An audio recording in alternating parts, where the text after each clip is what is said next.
दोस्तों, आज की कहानी दो जोड़ों के बिछड़ने की, डाइवोर्स की, तलाक की कहानी। हो सकता है आप कहीं सुने भी हों या पढ़े भी हों। राधिका और नवीन को आज तलाक के कागज मिल गए थे। दोनों साथ ही कोर्ट के बाहर निकले। दोनों के परिजन साथ थे और उनके चेहरे पर विजय और सुकून के निशान साफ झलक रहे थे। 4 साल की लंबी लड़ाई के बाद आज फैसला हो गया था। 10 साल हो गए थे शादी को, मगर साथ में 6 साल ही रह पाए थे। 4 साल तो तलाक की कार्रवाई में लग गए। राधिका के हाथ में दहेज के सामान की लिफ्ट थी जो अभी नवीन के घर से लेना था, और नवीन के हाथ में गहनों की लिफ्ट थी जो राधिका से लेनी थी। साथ में कोर्ट का यह आदेश भी था कि नवीन 10 लाख रुपए की एक मुफ्त रात राधिका को चुकाएगा। राधिका और नवीन दोनों एक ही टेम्पो में बैठकर नवीन के घर पहुंचे। दहेज में दिए सामान की निशानदेही राधिका को करनी थी, इसलिए 4 वर्ष बाद ससुराल जा रही थी। आखिरी बार बस उसके बाद कभी नहीं आना था उधर। सभी परिजन अपने अपने घर जा चुके थे। बस 3 प्राणी बचे थे, नवीन, राधिका और राधिका की माता जी। नवीन घर में अकेला रहता था। माँ बाप और भाई आज भी गांव में रहते थे। राधिका और नवीन का इकलौता बेटा जो अभी 7 वर्ष का है। कोर्ट के फैसले के अनुसार बालिग होने तक वह राधिका के पास ही रहेगा। नवीन महीने में एक बार उससे मिल सकता है। घर में परिवेश करते ही पुरानी यादें ताजा हो गई। कितनी मेहनत से सजाया था इसको राधिका ने। एक एक चीज में उसकी जान बसी थी। सब कुछ उसकी आंखों के सामने बना था। एक एक ईंट से धीरे धीरे बनते घरौंदे को पूरा होता देखा था उसने। सपनों का घर था उसका। कितनी शिद्दत से नवीन ने उसके सपने को पूरा किया था। नवीन थका हारा जब सोफे पर पसर गया, बोला, ले लो जो कुछ भी चाहिए, मैं तुझे नहीं रोकूंगा। राधिका ने अब गौर से नवीन को देखा। 4 साल में कितना बदल गया है। बालों में सफेदी झांकने लगी है। शरीर पहले से आधा रह गया है। 4 साल में चेहरे की रौनक गायब हो गई है। वह स्टोर रूम की तरफ बढ़ी जहां उसके दहेज का अधिकतर सामान पड़ा था। सामान ओल्ड फैशन का था, इसलिए कबाड़ की तरह स्टोर रूम में डाल दिया था। मिला भी कितना था उसको दहेज। प्रेम विवाह था दोनों का। घर वाले तो मजबूरी में साथ हुए थे। प्रेम विवाह था, तभी तो नजर लग गई किसी की, क्योंकि प्रेमी जोड़ी को हर कोई टूटता हुआ देखना चाहता है। बस एक बार पीकर बहक गया था नवीन। हाथ उठा बैठा था उस पर। बस वो गुस्से में मायके चली गई थी। फिर चला था लगाने सिखाने का दौर। इधर नवीन के भाई भाभी और उधर राधिका की मां नौबत कोर्ट तक जा पहुंची और तलाक हो गया। न राधिका लौटी और न नवीन लाने गया। राधिका की माँ बोली, कहाँ है तेरा सामान?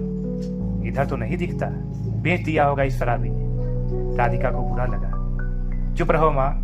राधिका को न जाने क्यों नवीन को उसके मुंह पर शराबी कहना अच्छा नहीं लगा। फिर स्टोर रूम में बड़े सामान को एक एक कर लिफ्ट में मिलाया गया। बाकी कमरों से भी लिफ्ट का सामान उठा लिया गया। राधिका ने सिर्फ अपना सामान लिया, नवीन के सामान को छुआ भी नहीं। फिर राधिका ने नवीन को गहनों से भरा बैग पकड़ा दिया। नवीन ने बैग वापस राधिका को दे दिया।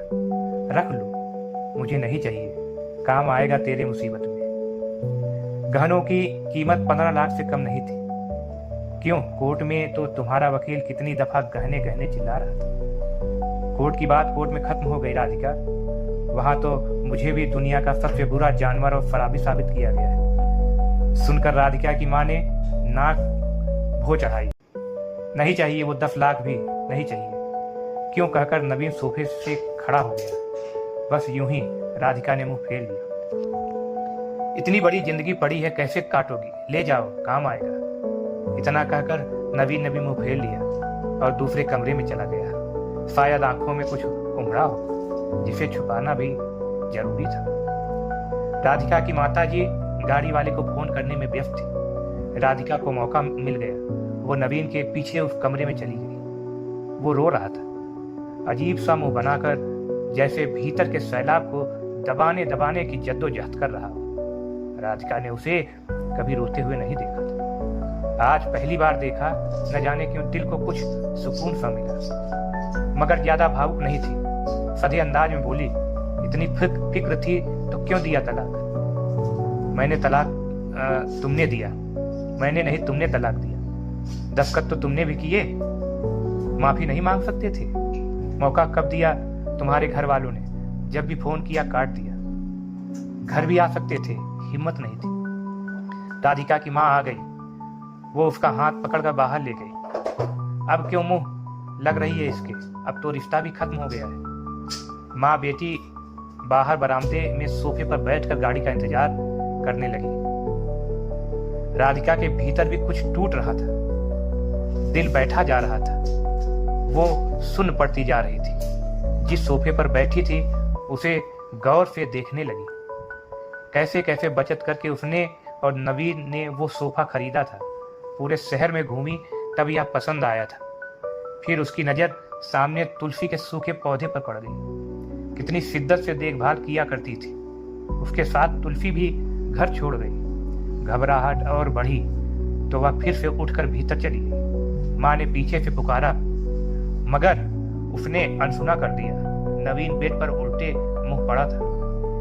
एक बार तो उसे दया आई उस पर, मगर वह जानती थी कि अब तो सब कुछ खत्म हो चुका है, इसलिए उसे भावुक नहीं होना है। उसने सरसरी नजर से कमरे को देखा। अस्त व्यस्त हो गया है पूरा कमरा। कहीं कहीं तो मकड़ी के जाले झूल रहे हैं। कितनी नफरत थी उसे मकड़ी की जालों से। फिर उसकी नजर चारों ओर लगी उन फोटो पर गई जिनमें वो नवीन से लिपट कर मुस्कुरा रही थी। कितने सुनहरे दिन थे वो। इतने में माँ फिर आ गई, हाथ पकड़कर फिर से उसे बाहर ले गई। बाहर गाड़ी आ गई थी, सामान गाड़ी में डाला जा रहा था। राधिका सुन्न सी बैठी थी। नवीन गाड़ी की आवाज सुनकर बाहर आ गया। अचानक नवीन कान पकड़कर घुटनों के बल बैठ गया। बोला, मत जाओ, माफ कर दो। बाहर गाड़ी आ गई थी, सामान गाड़ी में डाला जा रहा था। राधिका सुन्न सी बैठी थी। नवीन की गाड़ी आवाज सुनकर बाहर आ गया। अचानक नवीन कान पकड़कर घुटनों के बल बैठ गया। बोला, मत जाओ, माफ कर दो। शायद यही वो शब्द थे जिन्हें सुनने के लिए 4 साल से तड़प रही थी। सब्र के सारे बांध एक साथ टूट गए। राधिका ने कोर्ट के बाहर का कागज निकाला और फाड़ दिया, और माँ कुछ कहती उससे पहले ही लिपट गई नवीन से। साथ में दोनों बुरी तरह रोते जा रहे थे। दूर खड़ी राधिका की माँ समझ गई कि कोर्ट का आदेश दिलों के सामने कागज से ज्यादा कुछ नहीं। काश उनको पहले मिलने दिया होता। अगर माफी मांगने से ही रिश्ता टूटने से बच जाए तो माफी मांग लेना ही सबसे अच्छा, सबसे भला कार्य और मांग लेनी चाहिए। दोस्तों, इस कहानी को सुन के आप भी दुखी हुए होंगे। बहुत अच्छी और मार्मिक कहानी थी।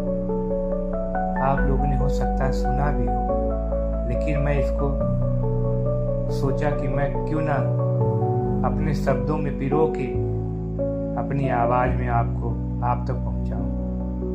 अगली कहानी में फिर से मुलाकात होगी। नमस्कार।